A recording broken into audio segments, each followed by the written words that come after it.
been so far?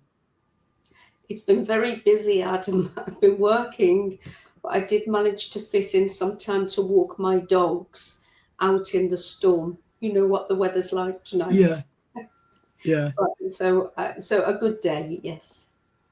nice. What is the purpose of the Everton Fan Advisory Board? So the fan advisory board, every club in the Premiership and also in the other leagues eventually has to have a fan advisory board in Hmm. accordance with the a new regulator has just been appointed. So in 2022, when 6 breakaway clubs started to try and form a European Super League, Yeah, and the fans came out on the streets to stop it happening, showed the power of of what fans can do when they put their minds together and their hearts together. Um, the government came out and said this is not good enough. The clubs are not consulting fans. They need to consult fans. So they put together a group of people who did a who consulted and wrote a report saying that that was the fan-led review, and saying that they needed to be fan advisory boards for all of the clubs. So we are Everton's fan advisory board. There are 11 of us, and 5 of us are elected directly by fans. I'm one of those, yeah, and 6 are part of groups like Everton Disabled Supporters, Everton Historical Society, Fans Forum, etc. yeah, nice. What made you want to join, and how long have you been on the board for?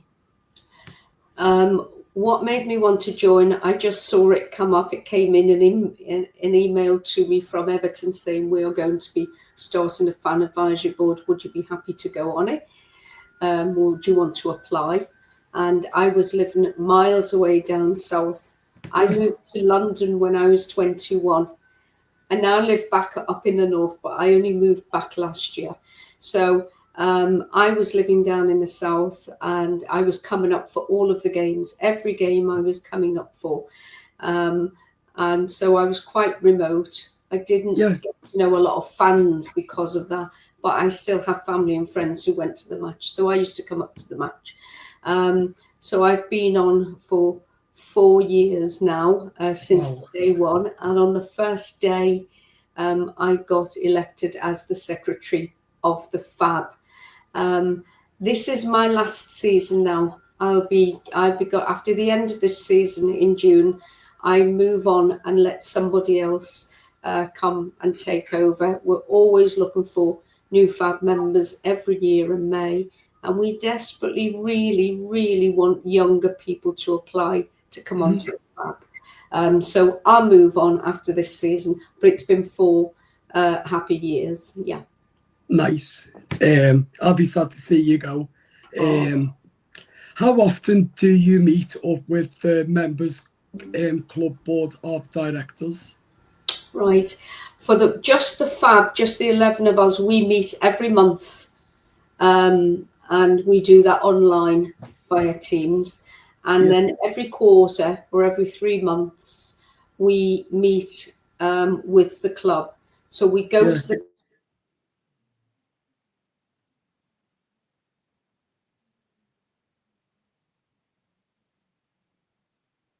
historic place to sit. Obviously, you surrounded by photos of fabulous players that you've watched all of your life, yeah, and you know all the fabulous players who've sat in that room before you.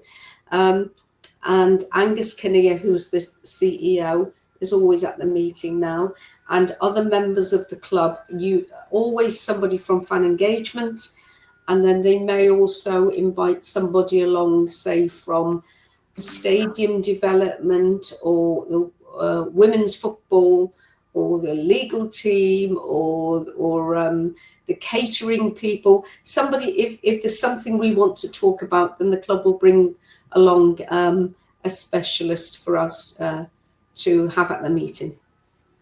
Okay. What has been the most challenging issue you have had to raise? Several of them. It's always very, very difficult Yeah. and also uncomfortable if you have to go against it. Sometimes we have to issue a statement if fans are not happy about something that's going on with the club. We are there to represent fans, and we need to listen to fans.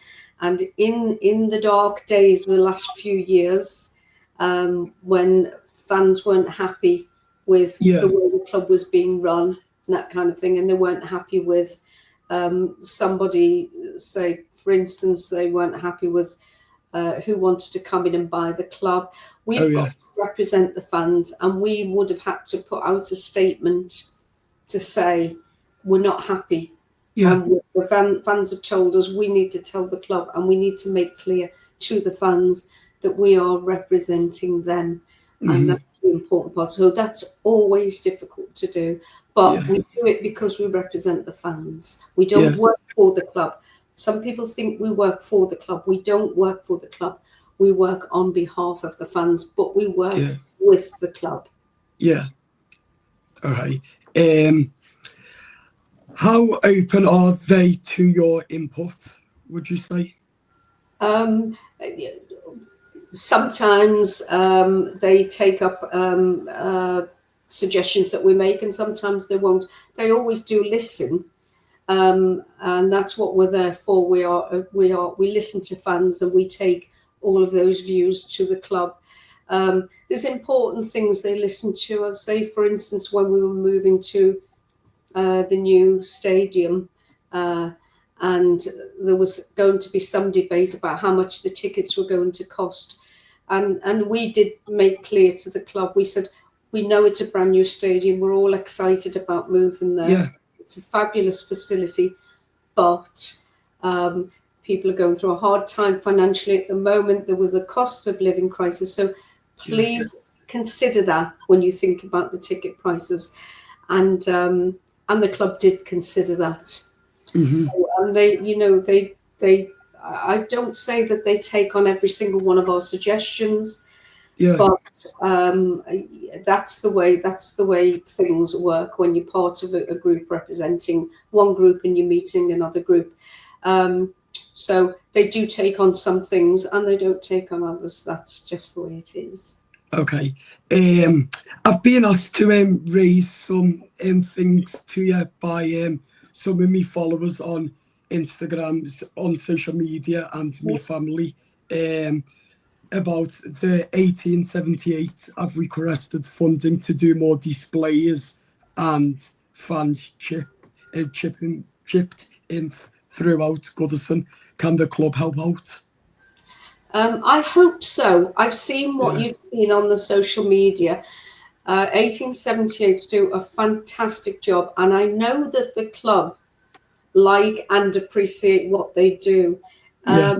I don't know what's going on in the background because I'm not part of the 1878, and they will be speaking directly to the club.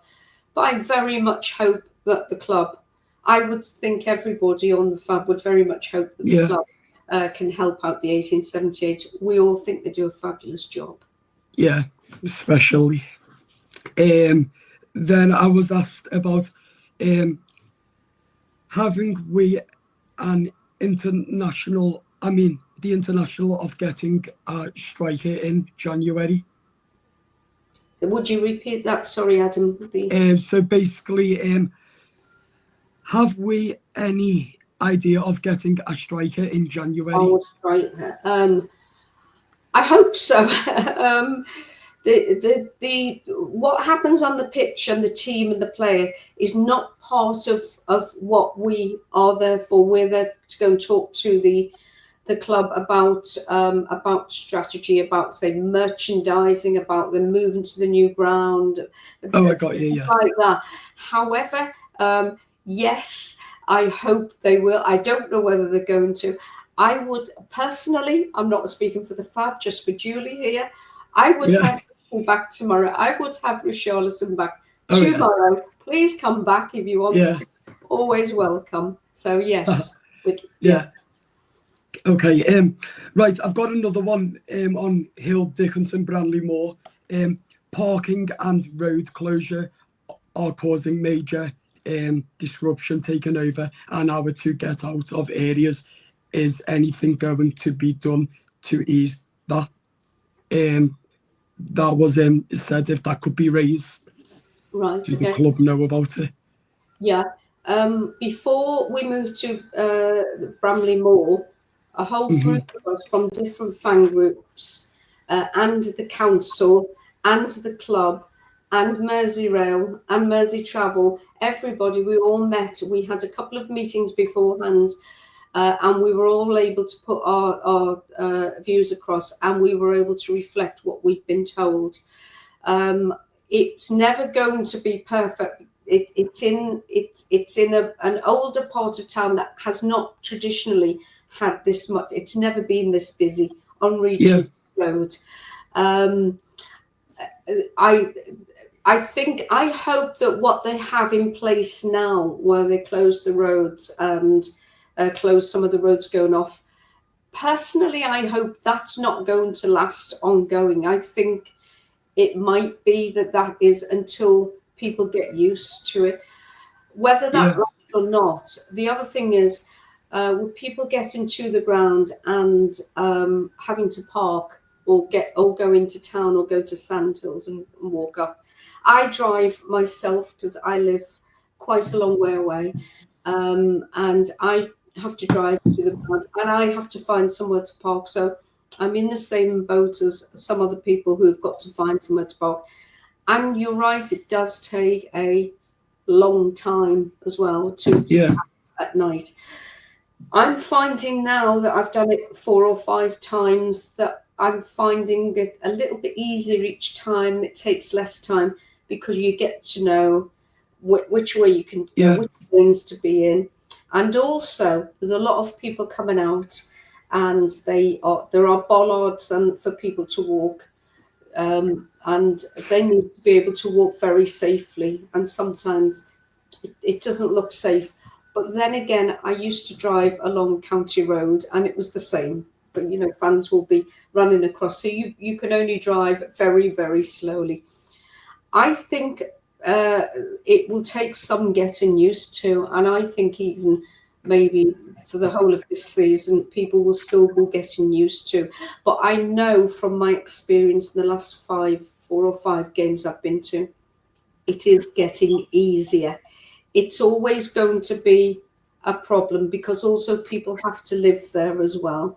And they need to be able to park outside. And it was the same around Goodison. And I have to say, forgive me for mentioning, but it's the same around Anfield as well. The parking restrictions have still always been there for match days. It's always been difficult. And anywhere you go in the UK, and I go to other grounds, it's always difficult to park around a ground on match day. So I sincerely hope it will get easier. Well, I know it will get easier, but I hope that the restrictions will be less and less as time goes on. All right, perfect. Are there any ideas on Everton and the Friedkins buying Nelson Docks? That was brought up a couple of months ago. Yeah, I've heard about that. I don't know is the question. If they are going to do it, they haven't shared it with us. I would love them to buy the next door. I've gone sometimes over to when I've been on holiday in America, and you go to a football ground or a baseball ground or another sports ground. Next door, they've got these fabulous big arenas where you can go to eat and drink, and they've got children's play areas and all sorts. They call them box parks, I think, or something. Ballpark Village, they call them. I'd quite like to see that. I would like them to buy next door if they are able to. But that's just my personal opinion. I'm not speaking for the rest of the Fab here. But for me personally, I would love to see them having the space next door so that we've got a lot more space to meet our friends and eat and drink, you know, Yeah. utilise before the match. Yeah, I totally agree as well. Then one big one now is that there has been quite a lot of empty seats at the ground, and a lot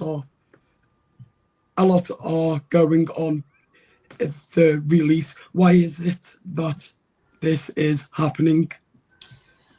I noticed that. I actually sit in the east stand, so I Yeah. look directly across at the stands with the hospitality. Um, the fans can buy seats, and the club can sell seats, but Yeah. they cannot force people to come to the match. It's unfortunate, and if people are not able to come to the match, that's unfortunate. I wish they could, and I wish if they can't, that somebody else could take those seats. Yeah, that's what I was going to say. Yeah, we've Yeah. got digital ticketing now, and there are good and bad parts to it, obviously, because people Yeah. like me used to have a hard ticket, and you used to be able to pass it on to a family or friend. The bad part about that, the negative part about that, was that ticket touts could get hold of them, and there were tickets going. I mean, I know that when we were moving to Bramley-Moore, there were, I think even now, there's tickets for sort of £200 and £300. Yeah. And the last game at Goodison, even on the Southampton game, you will know there were tickets ludicrous for over £1,000, that kind of thing. Yeah. So I can see why the club and all clubs are trying to stop ticket touts. But there's good and bad consequences of that. The consequences of it are that if some people can't pass a ticket on, then seats will go empty, and it's unfortunate. It's not nice to see. It might be, I think, perhaps maybe some people who've bought a ticket this year for the first year Yeah. will realise now that it's not going to be as easy as they thought it could be to pass on. And those people may not buy tickets next year. People who bought them thinking they could easily pass them on are probably understanding now how much more difficult it is to pass them on. Yeah. I don't think we're going to go back to the good old days where we had a ticket and you could give it to your brother or your sister or your aunt or your uncle, and they could go in your place. And I understand why, but Yeah. in some cases it's unfortunate. We can all use the most people can use the resale platform. Some people can't, but they can transfer tickets onto people with a membership. But I know it's difficult, and I hear as well, I get people who write to me and say, I really need a physical ticket. I want a physical. I've always had one. Why can't I have one? Yeah. Just a physical ticket instead of. But also, it's a Premier League rule as well, and that's coming in next year. That all clubs have got to be digital. So it's not just Everton that's making this decision. It's a rule, and Everton are one of 20 clubs. The Premiership works by having 20 shareholders, and they are the 20 clubs in the league. And as one gets demoted or three get demoted, 3 new ones come up, and they automatically as well become a shareholder. Yeah. All 20 of those clubs have got to agree all of the rules every season. So it's not even, dare I say, it's not even just somebody at the Premier League deciding and that's it. It's all 20 clubs voting on it. And some of those rules we like and some we don't, but we live with them as we always have. We love our club and we want to go and watch the club. So that's what we do. Okay. Is it that the fans are getting priced out? In how you mean in those seats that are left empty? I don't know. Honestly, Adam, the seats that I see opposite me are the hospitality seats. If I look to the north stand and the south stand, I don't see lots of empty seats. I might be wrong there. I don't see them on those stands. But then again, I don't know how many seats there are in hospitality, so I don't know how many get left. But it's difficult when we've got a Sunday game. I know people who are avid fans who've come to the match, every match for years, and they can no longer come to evening games. They can't, if they don't live in the city, they can't come to a nighttime game. Lots of people can't do it because it means they would miss work the next day or they've got to stop over. I travel very regularly with people that I met when I lived in London. Yeah. And some of them can come to the games and some of them can't. So let's not forget that there are also people who genuinely have bought a ticket and want to use it, but they can't attend all games because we're getting more and more games played on a Monday night and midweek and Sunday and late on Sunday. And if people have to come from far away, they sometimes can't get a train home. Having said that, you are right. There are still seats that are bought and just not used. And that's unfortunate. And I wish it didn't happen. Yeah.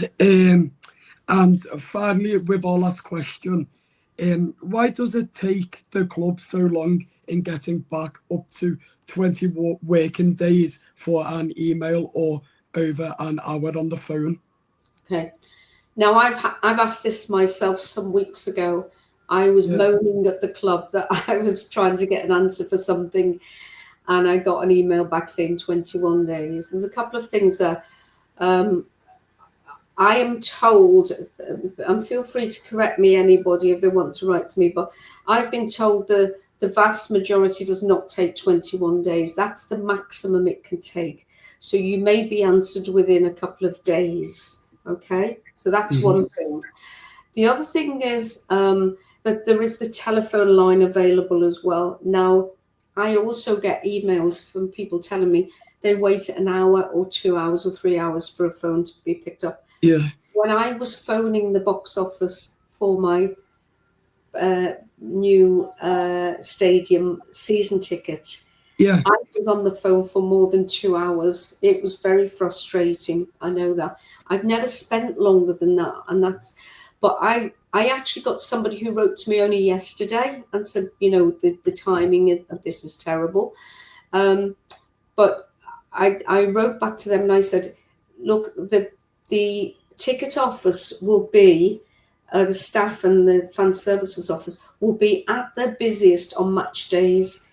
Unfortunately, most people need to ring up on match days, but if you've got a query that does not need to be on a match day, if you can ring them any other day. Also, it opens at 10 o'clock. So like the doctors, you have a huge, great big queue of people waiting to ring up, and they will wait longer. I know some people have got to go to work. If you could wait till your lunch hour, or you can wait till later on in the day. I'm very lucky. Some days I work from home, so I can work during the day. But I would say if you can, match days are the worst possible days to be ringing the office. If you've got to, you've got to. I understand that. But I think there must be quite a lot of queries that people ring up about where they don't need to call on the match day. If they do, then unfortunately they're going to have to wait in the queue, as I have had to, and all of us, because of the limited staff on there. And you may notice that when you do get through, I don't know how often you ring, I notice that when I do get through, they're very courteous and polite, and they don't take time and they don't rush.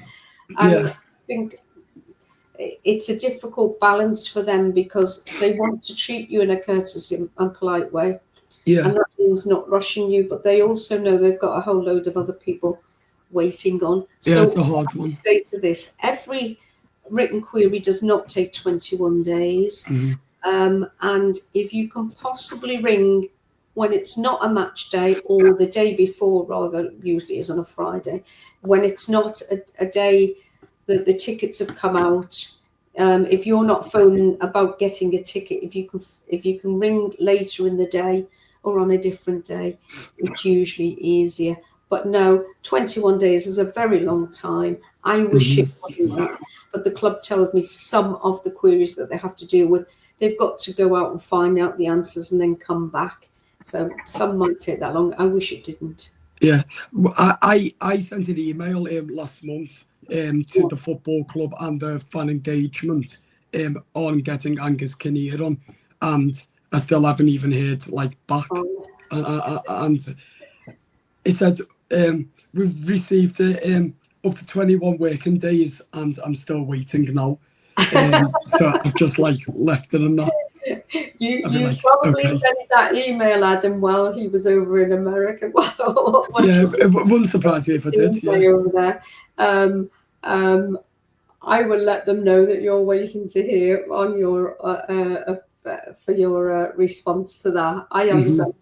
There's a lot of people who want to interview Angus Kinnear. Yeah. And there's a lot of things we want to say to Angus Kinnear, but we have to wait until our next meeting. So I understand the frustration there. I do get it. Yeah. Yeah. Okay. Thank you for taking the time and coming on and speaking to me tonight. It was a very pleasure to meet you, Julie.